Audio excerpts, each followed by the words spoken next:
All right, so morning of dyno day number 2. I'm very nervous. I'm really hoping that it actually can put down some power today and I'm not left with another disappointment. So I got 6 new NGK 4091s, gap to 0.21 or 0.021 ready to go in. So I gotta throw these in. I woke up like an hour early. So a little overview of everything that was done in attempt for the second dyno after the first one. So let's see, what do we do here? I converted E35s, so I have new 1200cc injectors. I have the stock FPRs at the end of the rail. We modified the rail and deleted that and got a new Magna Fuel FPR right here. Got a nice little fuel pressure gauge. That's the vacuum, and then the return out of the rail comes down around into the FPR here, out the bottom, through my AC Delco flex fuel sensor mounted right here, and then that goes down out to the gas tank. I deleted the hard lines that run under the manifold for the fuel. I'm just running 2 soft lines because it's easier to route everything. And then we wired in the flex fuel sensor back into the ECU, so I have an extra loom right here.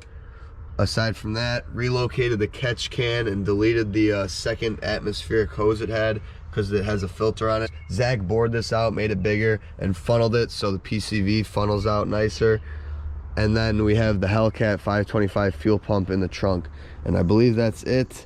So she is ready to hit the dyno. Fingers crossed today. I really hope that everything goes as planned. I really want to drive this car. I'm really sick of doing stuff. I really don't know what else could go wrong.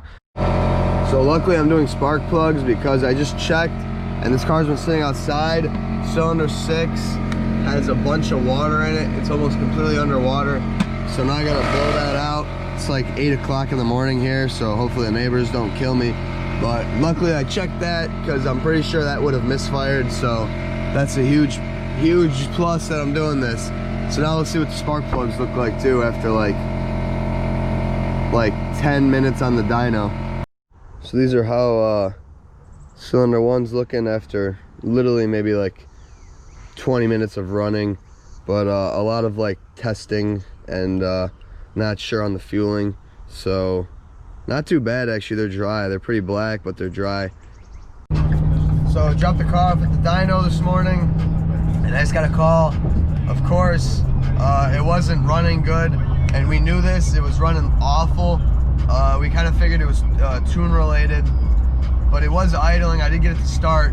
Again, it didn't run very good, but he just told me that he found that it was only running on 3 cylinders, and I don't know if I touched on it last night, but since the new injectors are a little different size, the connectors sit lower, and the M50 has that black box that all the injector clips sit in, so like the wires, and since that box was sitting lower now, it was getting caught up on the valve cover. So Zach dremelled them a little bit, and it fit on there better, but it still was getting caught up, but we thought they were on all the way. I could swear they were, but apparently they weren't. So tuner said if he puts all his weight on the front 3, all 6 are on. So that's the culprit. They're doing that right now for me, and I'm on my way there now to watch, and he said they should be good to tune after that. I had to pick up a spare thing of injectors from Eustace because I thought maybe my injectors were bad, so I probably won't need these, but just in case. So just to be safe, I really want to get this car dynoed. I really don't want to bring it home and have to do stuff.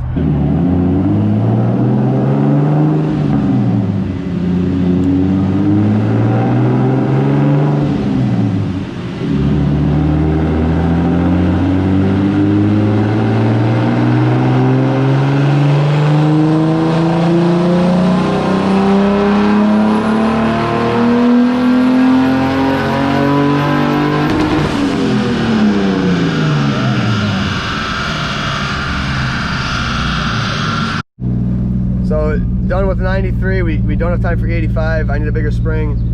So we're at about 16 pounds. Let's see what she does.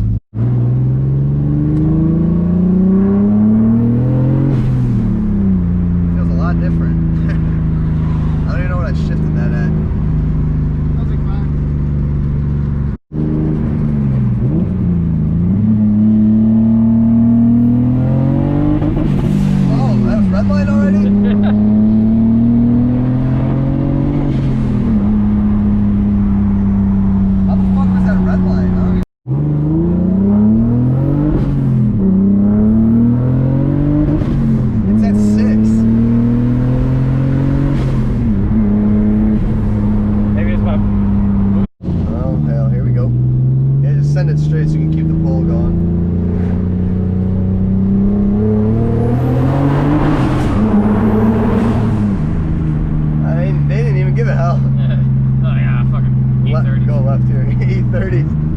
I'm not good enough at driving, so I can't. Parking brake is all the way on. No, I don't have an e-brake anymore. Damn it. Well, there goes my e-brake. We're a 6, goddammit. It's a 5-speed. I thought you said there was 6. I thought we were joking. Oh. No. That's weird. It's like every few times. Yeah, I don't get that. So the E34 made it back home, and we have a running turbo E34. It has been a year and a half, and she's here. So basically how we started the day was running on 3 cylinders, right? So these are my new injectors here, and they are a little bit lower, the connector, and this is the injector cover. So this was getting caught up on the valve cover, so we dremeled it a little bit, but not enough. We thought it was good, but I think on the trailer ride it actually popped off. So he figured that out. It took him like an hour. I wish we just fixed that from the start. But anyway, they ended up rewiring my injectors with new connectors. So now this is basically worthless. But all new connectors now, so that they're all connected properly. Once that was figured out, then she finally started making some hits on the dyno, and we noticed that 10 psi was good. Anything over 10, it would not hit 10. So then that led us to the boost controller. Boost controller was not functioning. It clicked, so it was wired properly. All the lines routed. So we said, okay, well, I must have a bad boost controller. And then they tore it apart and pulled off the fittings, and seen something that has never been seen on a boost controller in all of my tuner's years. He has never seen this. So this is the fitting for the top there. I won't be able to pick this up with the GoPro, but if you look, maybe you can see it's not drilled out. If you look down, these 2 ports don't connect. Like all of right here is solid, so it's basically useless, not letting any boost through. Once we figured that out, put the new one in, she was hitting higher boost, so then he was able to make some more hits. My wastegate spring is a 10-pound spring. Left her at 16 pounds and kind of maxed the spring out. That was about all the spring would do, so I got to put a stiffer spring. And by that time, it was the end of the day, so he didn't want to even start E85. So it's basically tuned to 93, 16 pounds of boost, and it made on a Mustang 343 wheel, which is about 390 on a dyno jet. So I mean, 390, that's solid for 16 pounds. That's about right, I think, because at 20, the car is supposed to make about 400-ish. So that's cool. I think it's healthy, everything's operating, but I have to wait a month to get the E85 tune now. So everything's ready for it. Huge shout out to Zach. The car's ready for 85. We got everything wired in and all that, but I have to wait a month because they're booked.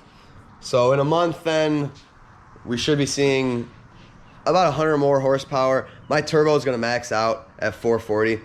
They just tuned a car with the HX35 and it maxed at about that. So I don't think we'll see about 440 on that dyno, but 440 on that dyno is almost 500, which I think that's pretty good. If I had a better turbo, the car could see 6 with my setup easy, but I don't, so we're gonna have to make do with that whole set for now. Eventually I'll upgrade the turbo, but this car it's been a year and a half of dumping money into it. I'm not ready to do a new turbo because that means I gotta redo all the downpipe, even a little bit of my intercooler piping. One day I want to redo the intercooler piping regardless, because it's like a little lopsided and it irritates me, and I want to be able to run like a full bumper, not cut up. So one day I'll redo all that, get a nice Garrett turbo or a Precision, and really put down some power. Until then, I'm gonna enjoy it. So I got a month of learning on 93, getting used to it, or on 16 pounds on 93. So it's fun. It's a little underwhelming. I don't know, it feels almost slower than it did like prior, but that was like a garbage tune, and that was also like 21 pounds. So I don't know if I can really compare. It's been a long time since I last drove it. But either way, it's definitely fun, and if it's making even 343 wheel on a Mustang, beats that. So beating an E46 on 3 is pretty solid.